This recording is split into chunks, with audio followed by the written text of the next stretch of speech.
ಈ ದಿನದ ವಿಶೇಷ ಸಂಚಿಕೆ ಲವ್ ಮಾಡಿ ಸಕ್ಸಸ್ ಆಗೋದು ಹೇಗೆ ಅಂತ. ನಮ್ಮ ಬ್ಯಾಚ್ಮೇಟ್ಸು ಓಡಿಸ್ಕೊಬಂದು ಮದುವೆ ಆಗ್ಬಿಟ್ರು ಅಂತ 90% ಸಕ್ಸಸ್ ಆಗಿರೋ ಕಂಡಿದ್ದೀನಿ.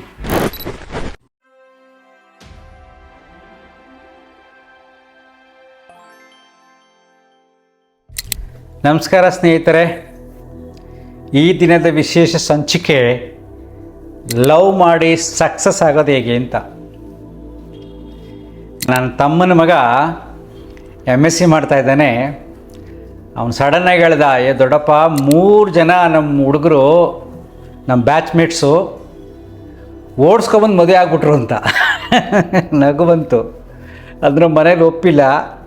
ಸ್ನೇಹಿತರ ಮದುವೆ ಮಾಡಿದ್ದಾರೆ, MSc ಓದ್ತಾ ಇದ್ದಾರೆ. 23 ವರ್ಷಕ್ಕೆ ಮದುವೆ ಆಗ್ಬಿಟ್ರು 3 ಜನ ಅಂದ ಆಶ್ಚರ್ಯವಾಗಿ.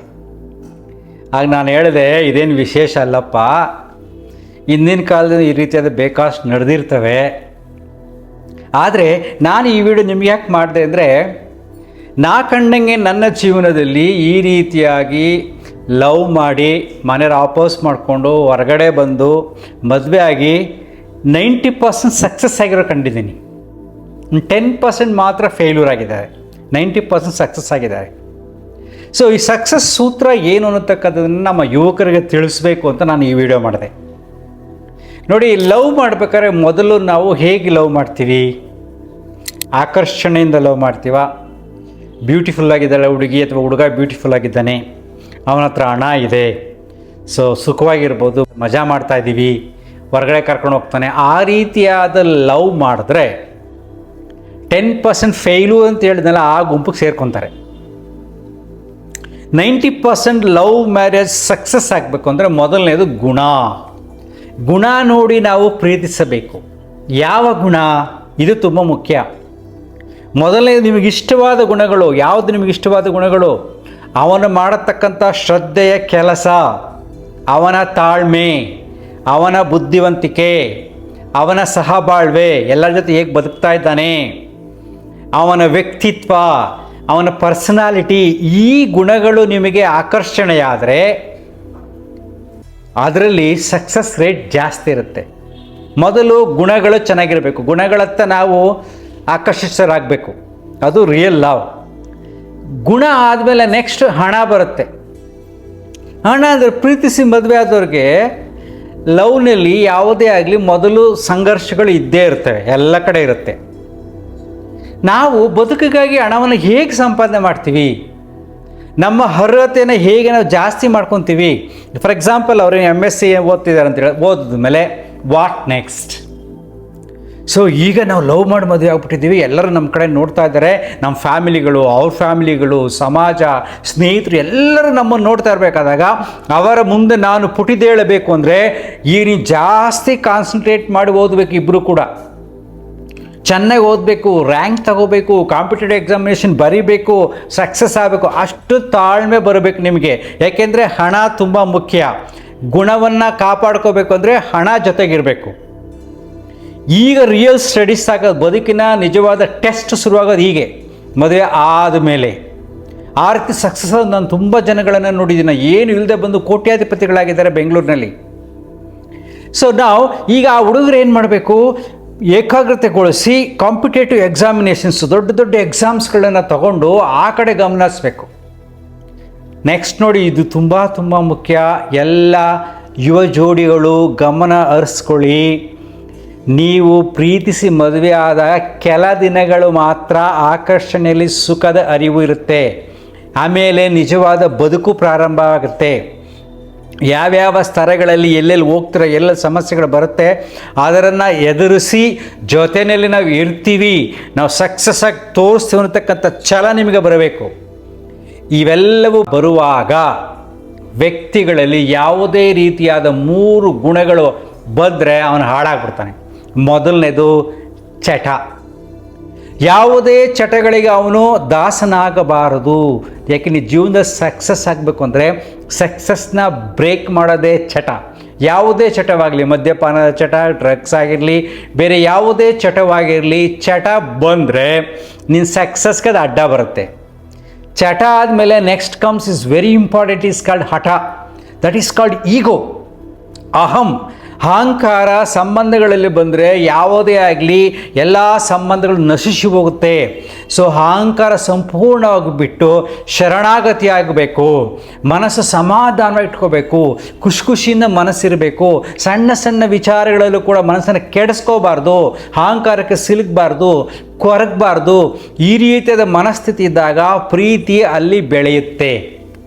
ಆ ಪ್ರೀತಿಗೆ ರಕ್ಷಣೆ ಸಿಗುತ್ತೆ. ಅಹಂಕಾರ ಬಂದಾಗ ಕೆಲವಾರು ಸಂದರ್ಭಗಳಲ್ಲಿ ಆಕರ್ಷಣೆ ಕಡಿಮೆ ಆದಾಗ ಇಬ್ಬರಿಗೂ ಜಗಳ ಸ್ಟಾರ್ಟ್ ಆಗುತ್ತೆ. ನಾನೇನು ಕಡಿಮೆ, ನೀನೇನು ಕಡಿಮೆ ಅಂತ ಸಂಬಂಧಗಳಲ್ಲಿ ಜಗಳ ಶುರುವಾದಾಗ ಬಿರುಕು ಸ್ಟಾರ್ಟ್ ಆಗುತ್ತೆ. ಯಾಕೆಂದರೆ ಈಗಿನ ಕಾಲಘಟ್ಟದಲ್ಲಿ ಮನುಷ್ಯನಿಗೆ ಈಗೋ ಜಾಸ್ತಿ ಆಗ್ತಾ ಇದೆ. ನಾನಾ ಸಂದರ್ಭಗಳಿಂದ ಆವರಿಸ್ಕೊಳ್ತಾ ಇದೆ. ಸೊ ಈಗೋ ಬಗ್ಗೆ ಗಮನ ಹರಿಸ್ಬೇಕು. ದಟ್ ಇಸ್ ಕಾಲ್ಡ್ ಹಠ. ಮೊದಲನೇದು ಚಟ, ಎರಡನೇದು ಹಠ, ಮೂರನೇದು ತುಂಬ ಮುಖ್ಯ ಜೀವನದಲ್ಲಿ ನೋಡ್ಕೊಂಡ್ರಪ್ಪ. ನೀವು ಸಕ್ಸಸ್ ಆಗಬೇಕು ಅಂದರೆ ನಿಮಗೆ ಸೇವಿಂಗ್ಸ್ ಇರಬೇಕು. ಉಳಿಸುವ ಕಲೆ ನಿಮಗಿರಬೇಕು. ಬಂದದನ್ನು ಈಗಲೇ ಮಜಾ ಮಾಡಿಬಿಡೋಣ, ಹಾಗೆ ಮಜಾ ಮಾಡಿಬಿಡೋಣ ಅಂತಕ್ಕಂಥ ಮನಸ್ಥಿತಿ ಇರಬಾರ್ದು. ಸೊ ಸೇವಿಂಗ್ಸ್ ಕಡೆ ನೀವು ಗಮನ ಹರಿಸ್ಬೇಕು. ಯಾಕೆಂದರೆ ಬದುಕನ್ನು ನೀವಿಬ್ಬರೇ ಸೆಲೆಕ್ಟ್ ಮಾಡ್ಕೊಂಡಿದ್ದೀರಾ. ಅರ್ಥ ಆಗ್ತಿದೆಯಾ? ಯಾರು ನಿಮಗೆ ಸೇವಿಂಗ್ ಮಾಡಿ ಕೊಡೋದಿಲ್ಲ. ನಿಮಗೆ ಎಲ್ಲ ನಿಮ್ಮನ್ನು ದೂರ ತಳ್ಳಿರ್ತಾರೆ. ಇಲ್ಲಿ ಸೇವಿಂಗ್ಸ್ ತುಂಬ ಮುಖ್ಯ. ಸರಳವಾದ ಬದುಕು, ಅವಶ್ಯಕತೆಗೆ ತಕ್ಕಂತೆ ಕೆಲವಾರು ಕೆಲವಾರನ್ನು ತೆಗೆದುಕೊಂಡು ಕೆಲವನ್ನು ಅನುಭವಿಸಬೇಕೇ ಹೊರತು ಅವಶ್ಯಕತೆಗೆ ತಕ್ಕಂತೆ. ಉದಾಹರಣೆ ಸಿಂಪಲ್ ಅವಶ್ಯಕತೆ ಅಂದ್ರೇನು? ಮಾರುತಿ 800 ಕಾರಲ್ಲಿ ತಗೊಂಡು ನಾನು ಆರಾಮಾಗಿ ಹೋಗ್ತಾ ಇರ್ತೀನಿ. ಒಂದು ಸ್ಥಳ ರೀಚ್ ಆಗಬೇಕು, ನಾನು ಕೆಲಸ ಮಾಡಬೇಕು. ಇನ್ನೊಬ್ಬ ಇನೋವಾ ಕಾರಲ್ಲಿ ಬರ್ತಾನೆ, ಅವನು ಸ್ವಲ್ಪ ಲಕ್ಸುರಿಯಾಗಿ ಬರ್ತಾನೆ, ಅದಕ್ಕೆ 30 ಲಕ್ಷ, ಇದಕ್ಕೆ 3 ಲಕ್ಷ. ನೀನು ಈಗ ಬದುಕನ್ನು ಹೇಗೆ ತಗೋಬೇಕಪ್ಪ ಅಂದರೆ, ನಿನಗೆ 6 ಲಕ್ಷ ಕೊಟ್ಟು ತಗೊಳತಕ್ಕಂಥ ಸಾಮರ್ಥ್ಯ ಇದ್ದರೂ ಕೂಡ ನೀನು 3 ಲಕ್ಷಕ್ಕೆ ಹೋಗ್ಬೇಕು. ಈ ಪಾಯಿಂಟ್ ತುಂಬ ಮುಖ್ಯ.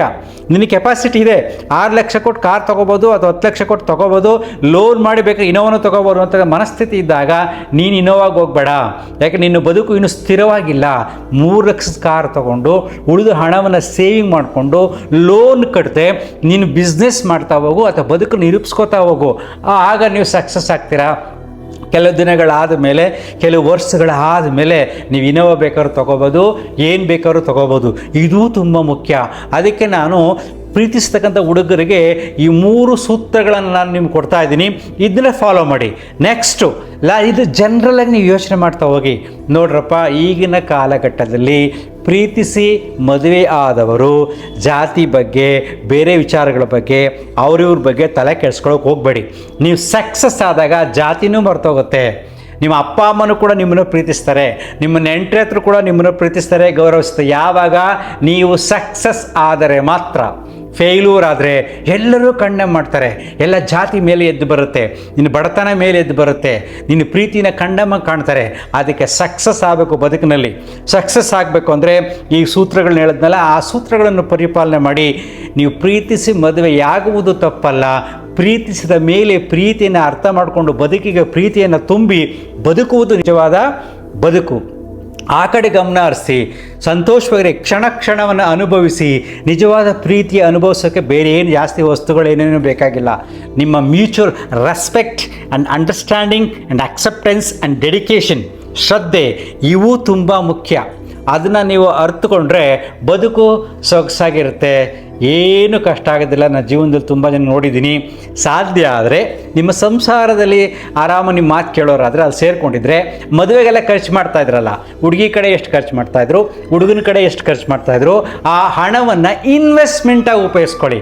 ಫಾರ್ ಯುವರ್ ಲೈಫ್ ಇನ್ವೆಸ್ಟ್ಮೆಂಟ್ ಪರ್ಪಸ್ಗೆ ಉಪಯೋಗಿಸ್ಕೊಳ್ಳಿ. ಬಿಸ್ನೆಸ್ ಮಾಡೋದಾದರೆ, ಓದೋದಾದರೆ ಆ ದುಡ್ಡನ್ನು ಹಾಗೆ ಇಟ್ಕೊಂಡಿರಿ. ಅವ್ರಿಗೆ ಹೇಳಿ, ನಾವು ಚೆನ್ನಾಗಿ ಬದುಕ್ತೀವಿ, ಬದುಕು ತೋರಿಸ್ತೀವಿ, ನಾವು ಹಣನ ಹಾಳು ಮಾಡಲ್ಲ, ನೀವು ಎಷ್ಟು ಮದುವೆ ಖರ್ಚು ಮಾಡ್ತೀರೋ ಅದ್ರ ಕೊಡಿ ಅಂತ ಹೇಳಿ ಅದನ್ನು FD ಇಟ್ಕೊಳ್ಳಿ, ಏನಾರು ಒಂದು ಮಾಡ್ಕೊಳ್ಳಿ. ಬರತಕ್ಕಂಥ ಇಂಟ್ರೆಸ್ಟಲ್ಲಿ ಬದುಕನ್ನು ಕಟ್ಕೊಳ್ಳಿ. ಬಿಸ್ನೆಸ್ ಮಾಡೋದಾದ್ರೆ ಬಿಸ್ನೆಸ್ಗೆ ಹಾಕಿ, ಇಲ್ಲ ಅಂದರೆ ನೀವು ಚೆನ್ನಾಗಿ ಓದಿ ಬದುಕಿನ ಸಕ್ಸಸ್ಸನ್ನು ಕಂಡುಕೊಳ್ಳಿ. ಇದನ್ನು ಏನೇನು ಉಳಿಸಿದಿರೋ, ಹುಡುಗಿ ಕಡೆನೂ ಹಣ ಉಳಿಸಿರ್ತೀರಾ, ಹುಡುಗನ ಕಡೆನೂ ಹಣ ಉಳಿಸಿರ್ತೀರ. ಆ ಹಣವನ್ನು ನಿಮ್ಮ ಬದುಕಿಗೆ ಇನ್ವೆಸ್ಟ್ಮೆಂಟಾಗಿ ಉಪಯೋಗಿಸ್ಕೊಳ್ಳಿ, ಮಜಾ ಮಾಡೋಕ್ಕೆ ಅಲ್ಲ. ಅರ್ಥ ಆಗ್ತಿದೆಯಾ? ಈ ಸರಳ ಸೂತ್ರಗಳನ್ನು ಪರಿಪಾಲನೆ ಮಾಡಿ ಬದುಕಿನಲ್ಲಿ ಚೆನ್ನಾಗಿರಿ. Thank you.